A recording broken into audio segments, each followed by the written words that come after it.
नमस्कार, ये है कहानियों का संसार किस्सा कहानी। मैं हूँ भारती कुमारी।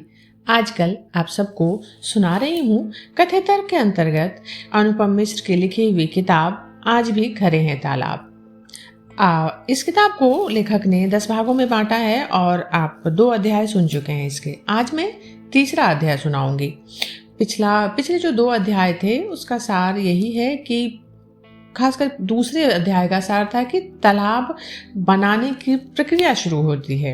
कैसे गांव के लोग आते हैं, मिलजुल कर काम करते हैं, सबका खाना एक जगह होता है और तकनीकी रूप से तालाब को बनाने के लिए जो शब्द या जो उसके टेक्निकल टर्म कह लें कि उसकी चर्चा होती है यहाँ पे। जैसे एक शब्द आता है नेस्टा शब्द कैसे बना होगा, या आगोर जहाँ पे तालाब के चारों ओर जो बनती है, जो बॉर्डर कह लें हम, या फिर पाल, ऐसे कुछ तकनीकी शब्दों का पता चला हमें तालाब बनने की प्रक्रिया में। आज तीसरा अध्याय और तीसरा अध्याय इसको लेखक ने शीर्षक दिया है संसार सागर के नायक। कौन थे ये नाम लोग? सैकड़ों हजारों तालाब अचानक शून्य से प्रकट नहीं हुए थे। इनके पीछे एक इकाई थी बनवाने वालों की, तो दहाई थी बनाने वालों की। ये इकाई दहाई मिलकर सैकड़ा हजार बनती थी। लेकिन पिछले 200 वर्षों में नई किस्म की थोड़ी सी पढ़ाई पढ़ गए समाज ने इस इकाई दहाई सैकड़ा हजार को शून्य ही बना दिया। इस नए समाज के मन में इतनी भी उत्सुकता नहीं बची कि उससे पहले के दौर में इतने सारे तालाब भला कौन बनाता था। उसने इस तरह के काम को करने के लिए जो नया ढांचा खड़ा किया है, आईआईटी का, सिविल इंजीनियरिंग का, उस पैमाने से, उस गज से भी उसने पहले हो चुके इस काम को नापने की कोशिश नहीं की। वो अपने गज से भी नापता तो कम से कम उसके मन में ऐसे सवाल तो उठते कि उस दौर की आईआईटी कहाँ थी, कौन थे उसके निर्देशक, कितना बजट था, कितने सिविल इंजीनियर निकलते थे। लेकिन उसने इस सब को गए जमाने का गया बीता काम माना और पानी के प्रश्न को नए ढंग से हल करने का वायदा भी किया और दावा भी। गांवों कस्बों की तो कौन कहे, बड़े शहरों के नलों में चाहे जब बहने वाला सन्नाटा इस वायदे और दावे पर सबसे मुखर टिप्पणी है। इस समय के समाज के दावों को इसी समय के गज से नापें तो कभी दावे छोटे पड़ते हैं तो कभी गज ही छोटा निकल आता है। इस गज को अभी यहीं छोड़ें और थोड़ा पीछे लौटें। आज जो अनाम हो गए उनका एक समय में बड़ा नाम था। पूरे देश में तालाब बनते थे और बनाने वाले भी पूरे देश में थे। कहीं ये विद्या जाति के विद्यालय में सिखाई जाती थी तो कहीं ये जात से हटकर एक विशेष पांत भी बन जाती थी। बनाने वाले लोग कहीं एक जगह बसे मिलते थे तो कहीं ये घूम घूम कर इस काम को करते थे। गजधर एक सुंदर शब्द है। गजधर एक सुंदर शब्द है तालाब बनाने वालों को आदर के साथ याद करने के लिए। राजस्थान के कुछ भागों में ये शब्द आज भी बाकी है। गजधर यानी जो गज को धारण करता हो, और गज वही है जो नापने के काम आता है। यहाँ मैं श्रोताओं को बताना चाहूंगी गज जो एक माप की इकाई भी है गज, तो यहाँ कृपया आप गज को हस्ती या हाथी ना समझें। लेकिन गजधर यानी जो गज को धारण करता है, और गज वही जो नापने के काम आता है। लेकिन फिर भी समाज ने इन्हें 3 हाथ की लोहे की छड़ लेकर घूमने वाला मिस्त्री नहीं माना। गजधर तो समाज की गहराई को नाप ले, उसे ऐसा दर्जा दिया गया है। गजधर वास्तुकार थे। गांव समाज हो या नगर समाज, उसके नवनिर्माण की रखरखाव की जिम्मेदारी गजधर निभाते थे। नगर नियोजन से लेकर छोटे से छोटे निर्माण के काम गजधर के कंधों पर टिके थे। वे योजना बनाते थे, कुल काम की लागत निकालते थे, काम में लगने वाले सारी सामग्री जुटाते थे और इस सब के बदले वे अपने यजमान से ऐसा कुछ नहीं मांग बैठते थे जो वे ना दे पाए। लोग भी ऐसे थे कि उनसे जो कुछ बनता वे गजधर को भेंट कर देते। काम पूरा होने पर पारिश्रमिक के अलावा गजधर को सम्मान भी मिलता था। सरोपा भेंट करना अब शायद सिर्फ सिख परंपरा में ही बचा है, पर अभी कुछ ही पहले तक राजस्थान में गजधर को गृहस्थ की ओर से बड़े आदर के साथ सरोपा भेंट किया जाता रहा है। पगड़ी बांधने के अलावा चांदी और कभी कभी सोने के बटन भी भेंट दिए जाते थे। जमीन भी उनके नाम की जाती थी। पगड़ी पहनाए जाने के बाद गजधर अपने साथ काम करने वाली टोली के कुछ और लोगों के नाम बताते थे। उन्हें भी पारिश्रमिक के अलावा यथाशक्ति कुछ न कुछ भेंट दी जाती थी। कृतज्ञता का ये भाव तालाब बनने के बाद होने वाले भोज में विशेष रूप से देखने में आता था। गजधर हिंदू थे और बाद में मुसलमान भी। सिलावट या सिलावटा नामक एक जाति वास्तुकला में बहुत निष्णात हुई है। सिलावटा यानी शिला यानी पत्थर, पत्थर से बना है। सिलावटा भी गजधर की तरह दोनों धर्मों में थे। आबादी के अनुपात में उनकी संख्या काफी थी। इनके अपने मोहल्ले थे। आज भी राजस्थान के पुराने शहरों में सिलावट पाड़ा मिल जाएंगे। सिंध क्षेत्र के कराची में भी सिलावटों का भरा पूरा मोहल्ला है।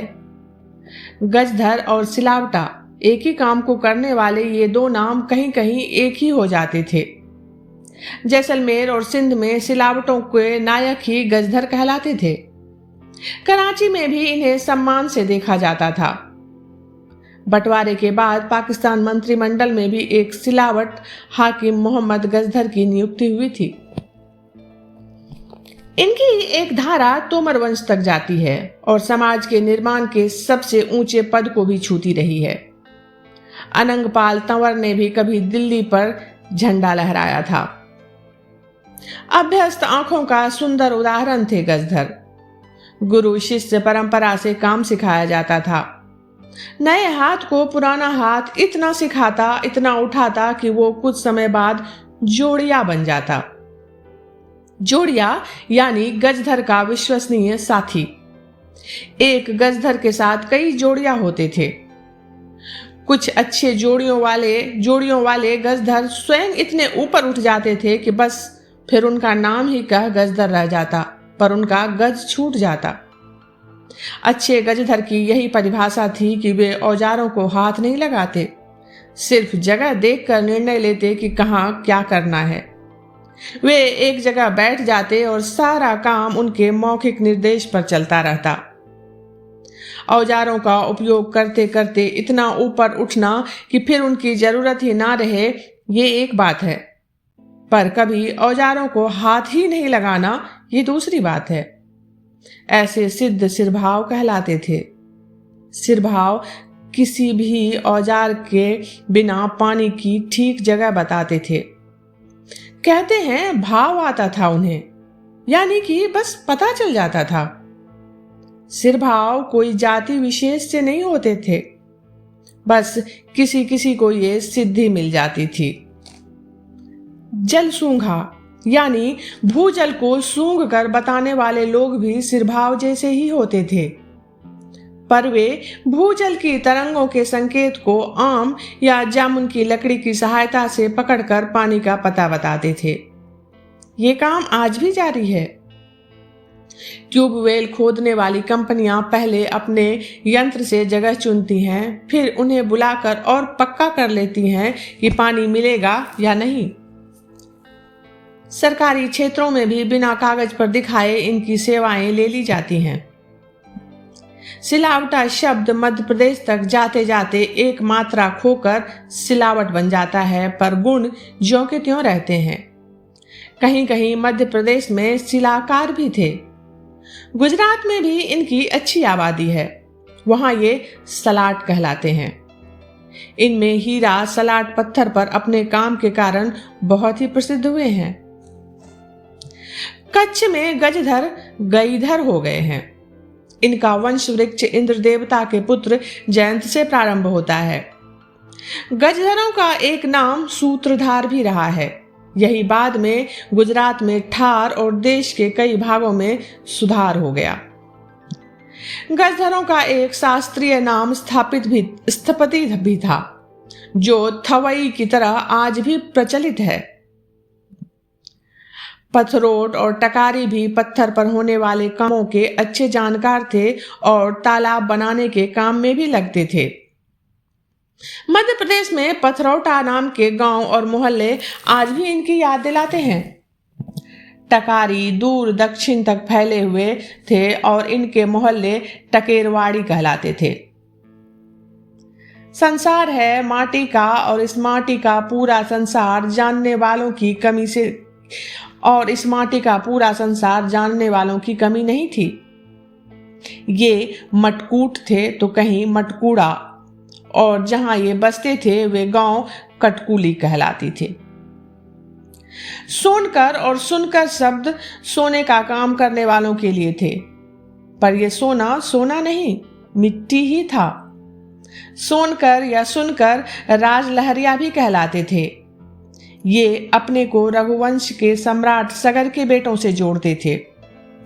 अश्वमेघ यज्ञ के लिए छोड़े गए घोड़े की चोरी हो जाने पर सगर पुत्रों ने उनको ढूंढ निकालने के लिए सारी पृथ्वी खोद डाली थी और अंत में कपिल मुनि के क्रोध के पात्र बन बैठे थे। उसी शाप के कारण सोनकर तालाबों में मिट्टी खोदने का काम करते थे, पर अब क्रोध नहीं पुण्य कमाते थे। ये ईंट बनाने के काम में भी बहुत कुशल रहे हैं। खंती भी तालाब में मिट्टी काटने के काम में बुलाए जाते थे। जहां ये किसी वजह से ना हो वहां कुम्हार से तालाब की मिट्टी के बारे में सलाह ली जाती थी। तालाब की जगह का चुनाव करते समय बुलई बिना बुलाए आते थे। बुलई यानी वे जिन्हें गांव की पूरी जानकारी रहती थी। कहाँ कैसी जमीन है, किसकी है, पहले कहाँ कहाँ तालाब बावड़ी आदि बन चुके हैं, कहाँ और बन सकते हैं, ऐसी सब जानकारियां बुलई को कंठस्थ रहती थी। फिर भी उनके पास इस सब का बारीक हिसाब किताब लिखा भी मिलता था। मालवा के इलाकों में बुलई की मदद से ही ये सब जानकारी रकबे में बकायदा दर्ज की जाती थी और ये रकबा हर एक जमींदारी में सुरक्षित रहता था। बुलई कहीं कहीं ढेर भी कहलाते थे। इसी तरह मिर्धा थे, जो जमीन की नाप जोख हिसाब किताब और जमीन के झगड़ों का निपटारा भी करते थे। ईंट और चूने के गारे का काम चुनकर करते थे। बचे समय में नमक का भी व्यापार इन्हीं के साथ होता था। आज के मध्य प्रदेश में सन 1911 में चुनकरों की आबादी 25,000 से ऊपर थी।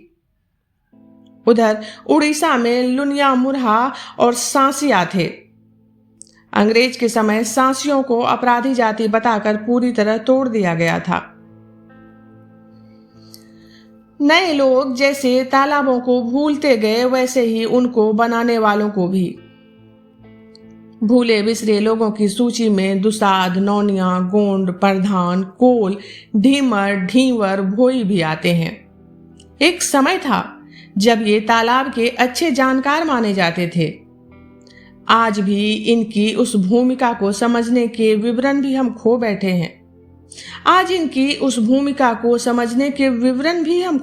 हैं। कोरी या कोली जाति ने भी तालाबों का बड़ा काम किया था।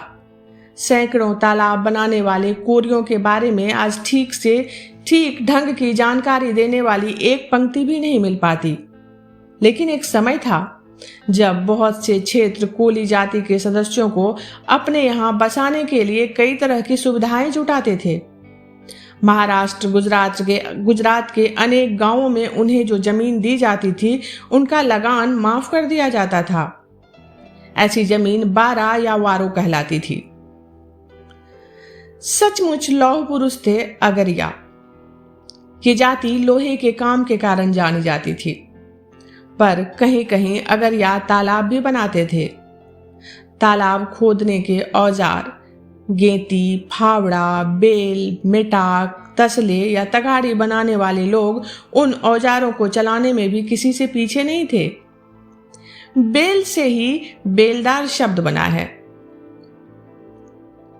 माली समाज और इस काम में लगी परिहार जाति का भी तालाब बनाने में, तालाब बनने पर उसमें कमल कुमुदनी लगाने में योगदान रहता था। कहीं कहीं तालाब के किनारे की कुछ जमीन केवल माली परिवारों के लिए सुरक्षित रखी जाती थी। उनका जीवन तालाब से चलता था और जीवन भर वे तालाब की रखवाली करते थे। भील, भिलाले, सहरिया, कोल आज अपना सब कुछ खोकर जनजाति की अनुसूचित सूची में शामिल कर दिए गए हैं, पर एक समय में इनके छोटे बड़े राज थे। इन राज्यों में ये पानी की, तालाबों की पूरी व्यवस्था खुद संभालते थे। बहती नदी का पानी कहाँ रोक कर कैसा बंधान बांधना है और फिर उस बंधान का पानी कितनी दूर तक सींचने ले जाना है, ये कौशल भील तीर धनुष की तरह अपने कंधे पर ही रखते थे। इस तरह बांधे गए बंधानों और तालाबों के पानी के दबाव की भी उन्हें खूब परख रहती। दबाव कितना है और कितनी दूरी के कुओं को वो हरा कर देगा, ये भेद वे अपनी तीर से रेखा खींचकर बता सकते थे। राजस्थान में ये काम मीणा करते थे। अलवर जिले की एक छोटी सी नई संस्था तरुण भारत संघ ने पिछले 10 वर्षों में 2000 से अधिक तालाब बनाए हैं। उसे हर गांव में यही लगा कि पूरा गांव तालाब बनाना जानता है। कठिन से कठिन मामलों में संस्था को बाहर से कोई सलाह नहीं लेनी पड़ी, क्योंकि भीतर तो मीना थे जो पीढ़ियों से यहाँ तालाब बनाते रहे हैं। भीलों में कई भेद थे। नायक, नायका, चोलीवाला, नायक, कापड़िया, कापड़िया नायक, बड़ा नायक, छोटा नायक और फिर तलाबिया, गरासिया, ये सब तालाब और पानी के काम के नायक माने जाते थे। नायक या महाराष्ट्र कोंकण में नाइक उपाधि बंजारा समाज में भी थी। वन में विचरने वाले वनचर, बिनचर धीरे धीरे बंजारे कहलाने लगे। ये आज दयनीय बना दिए गए हैं, पर एक समय ये एक शहर से दूसरे शहर सैकड़ों पशुओं पर माल लाद कर व्यापार करने निकलते थे। गन्ने के क्षेत्र में, धान के क्षेत्र में गुड़ ले जाते थे और फिर धान लाकर दूसरे क्षेत्रों में बेचते थे। शाहजहां के वजीर आसफ जहां जब सन 1630 में दक्खन आए थे तो उनकी फौज का सामान भंगी जंगी नाम के नायक बंजारों के बैलों पर लदा था। बैलों की संख्या थी 1,80,000। भंगी जंगी के बिना शाही फौज हिल नहीं सकती थी। उनकी प्रशंसा में वजीर आसफ जहां ने उन्हें सोने से लिखा एक ताम्र पत्र भेंट किया था। वर्णनों में कुछ अतिशयोक्ति होगी, पर इनके कारवां में पशु इतने होते कि गिनना कठिन हो जाता था। तब इसे 1,00,000 पशुओं का कारवां मान लिया जाता था और ऐसी टोली का नायक लाखा बंजारा कहलाता था। हजारों पशुओं के इस कारवां को सैकड़ों लोग लेकर चलते थे। इसके एक दिन के पड़ाव पर पानी की कितनी मांग होती, इसका अंदाजा लगाया जा सकता है। जहां ये जाते वहां अगर पहले से ही बना तालाब नहीं होता तो फिर वहां तालाब बनाना अपना कर्तव्य मानते।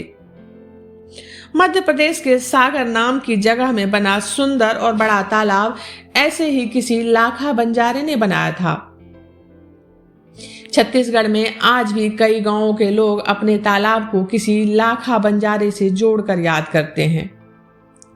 इन अज्ञात लाखा बंजारों के हाथों से बने ज्ञात तालाबों की सूची में कई प्रदेशों के नाम समा जाएंगे। गोंड समाज का तालाबों से गहरा संबंध रहा है। महाकौशल में गोंड का ये गुण जगह जगह तालाबों के रूप में बिखरा मिलेगा। जबलपुर के पास कूड़न द्वारा बनाया गया ताल आज कोई 1000 बरस बाद भी काम दे रहा है। इसी समाज में रानी दुर्गावती हुई, जिन्होंने अपने छोटे से काल में एक बड़े भाग को तालाबों से भर दिया था। गोंड ना खुद सिर्फ तालाब बनवाते थे, बल्कि तालाब बनाने वाले दूसरे लोगों का भी खूब सम्मान करते थे। गोंड राजाओं ने उत्तर भारत से कोहली समाज के लोगों को आज के महाराष्ट्र के भंडारा जिले में उत्साह के साथ लाकर बसाया था। भंडारा में भी इसी कारण बहुत अच्छे तालाब मिलते हैं। बड़े तालाबों की गिनती में सबसे पहले आने वाला प्रसिद्ध भोपाल ताल बनवाया तो राजा भोज ने था, पर इसकी योजना भी कालिया नामक एक गोंड सरकार की मदद से ही पूरी हो सकती थी। भोपाल होशंगाबाद के बीच की घाटी में बहने वाली कालिया सोत इन्हीं गोंड सरदार के नाम से याद की जाती है। ओढ़िया, ओढ़ी, ओरही, ओढ़, औड़, जैसे जैसे जगह बदली वैसे वैसे इनका नाम बदलता था, पर काम एक ही था, दिन रात तालाब और कुएं बनाना, इतने कि गिनना संभव ना बचे। ऐसे लोगों के लिए ही कहावत बनी थी कि ओढ़ हर रोज नए कुएं से पानी पीते हैं। बनाने वाले और बनने वाली चीज का एकार होने का इससे अच्छा उदाहरण शायद ही मिले, क्योंकि कुएं का एक नाम ओढ़ भी है। ये पश्चिम में ठेठ गुजरात से राजस्थान, उत्तर प्रदेश, विशेषकर बुलंदशहर और उसके आसपास के क्षेत्र, महाराष्ट्र, मध्य प्रदेश, उड़ीसा तक फैले थे। इनकी संख्या भी काफी रही होगी।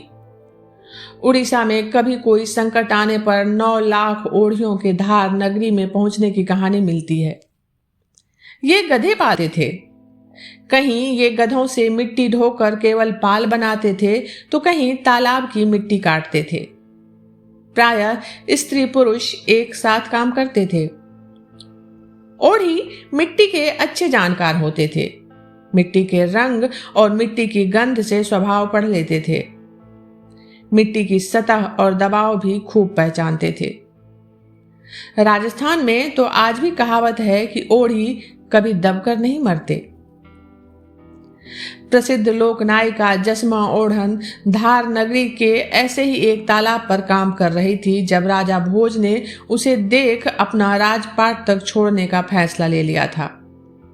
राजा ने जसमा को सोने से बनी एक अप्सरा की तरह देखा था, पर ओढ़ी परिवार में जन्मी जसमा अपने को, अपने शरीर को तो क्या संसार तक को मिट्टी मारने वाली परंपरा का हिस्सा थी।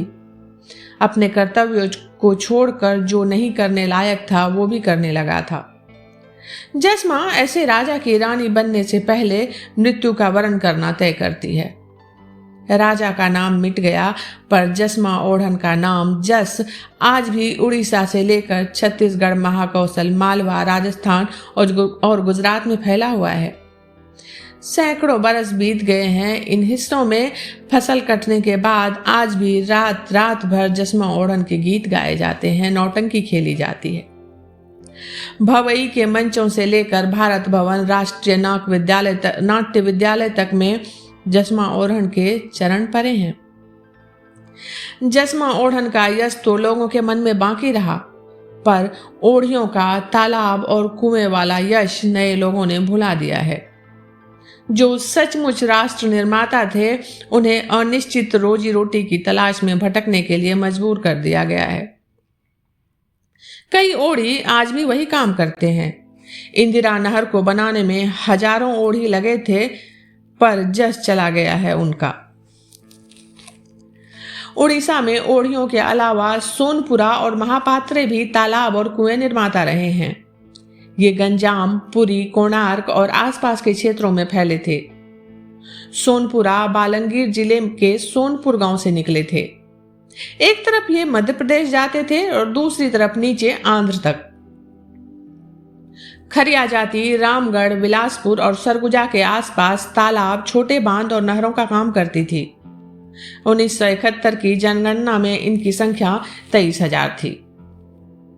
बिहार में मुसहर, बिहार से जुड़े उत्तर प्रदेश के हिस्सों में लुनिया, मध्य प्रदेश में नौनिया, दुसाद और कोल जाति भी तालाब बनाने में मगन रहती थी।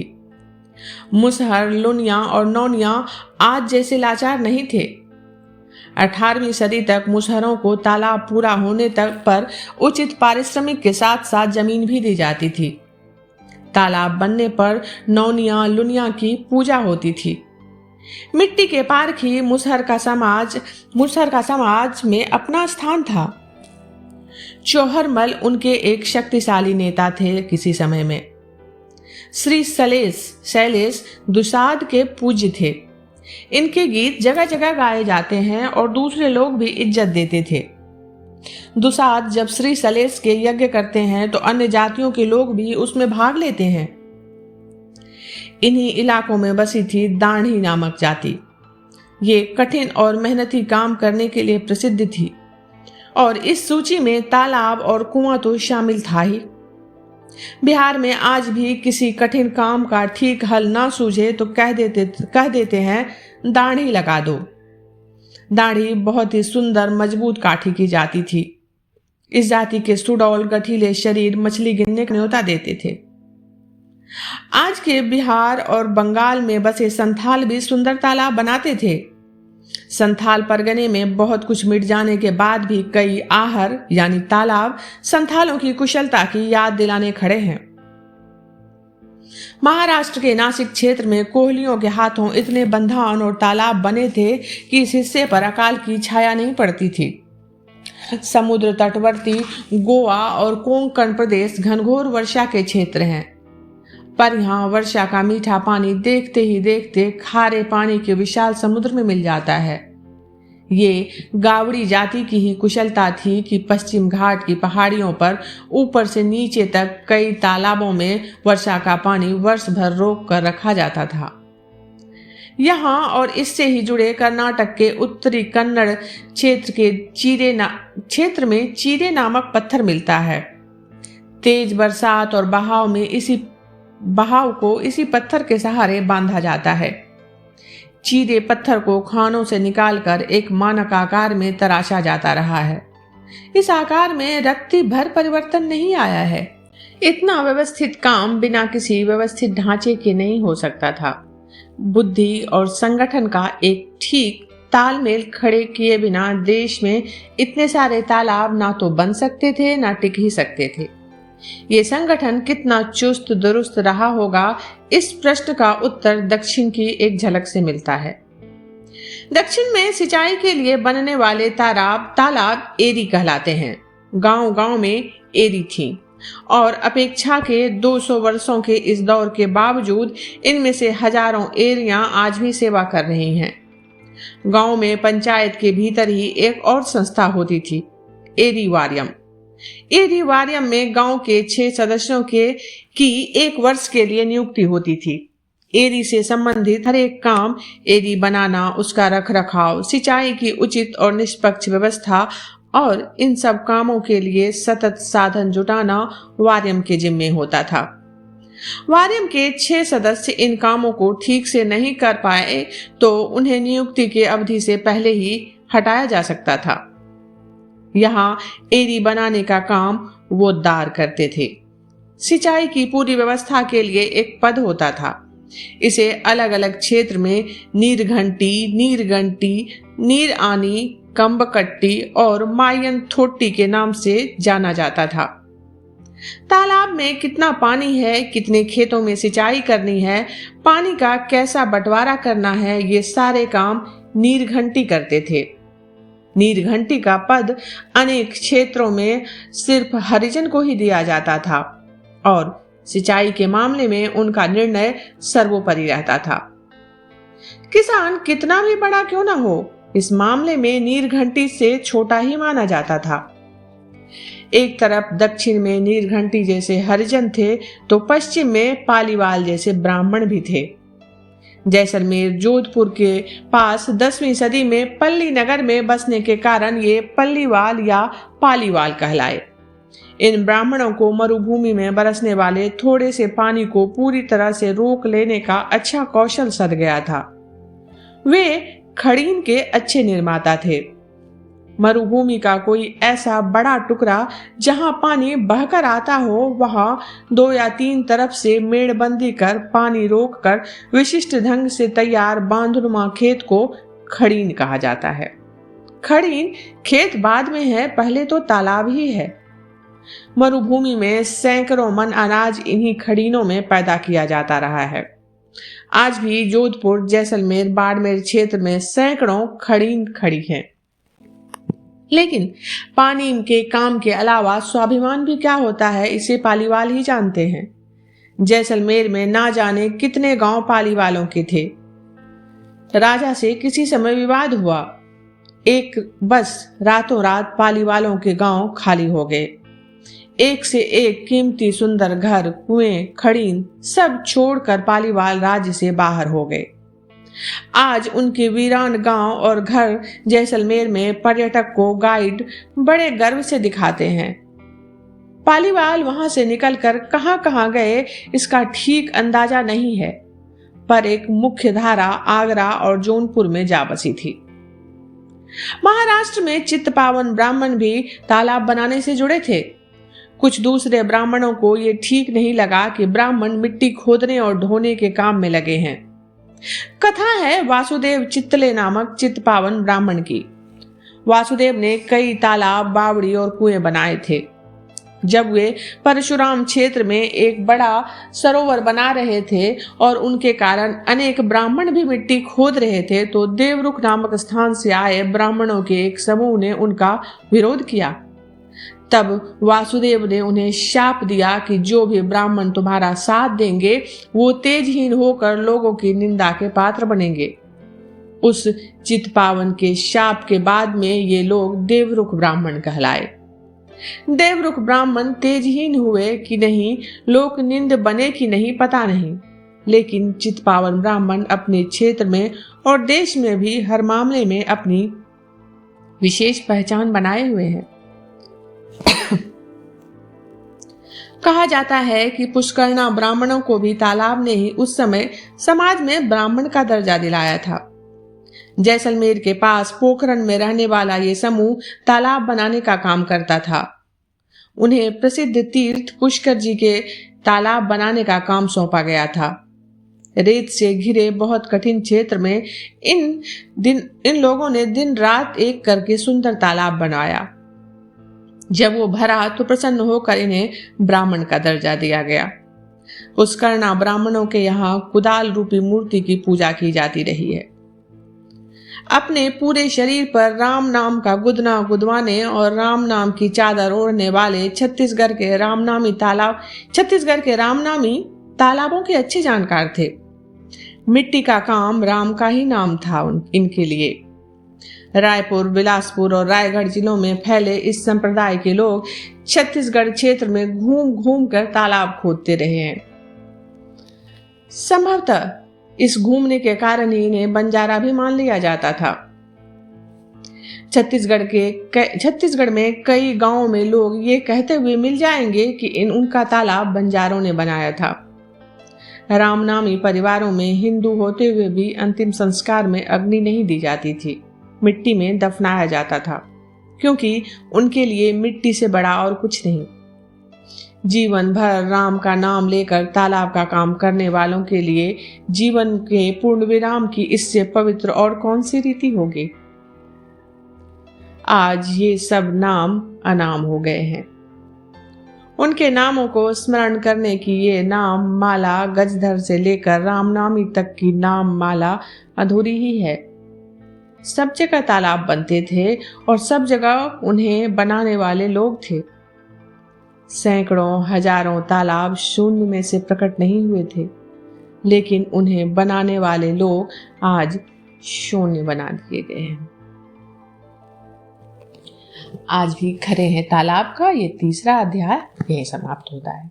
अभी आप सुन रहे थे भारती कुमारी की आवाज में अनुपम मिश्र की लिखी हुई किताब आज भी खरे हैं तालाब।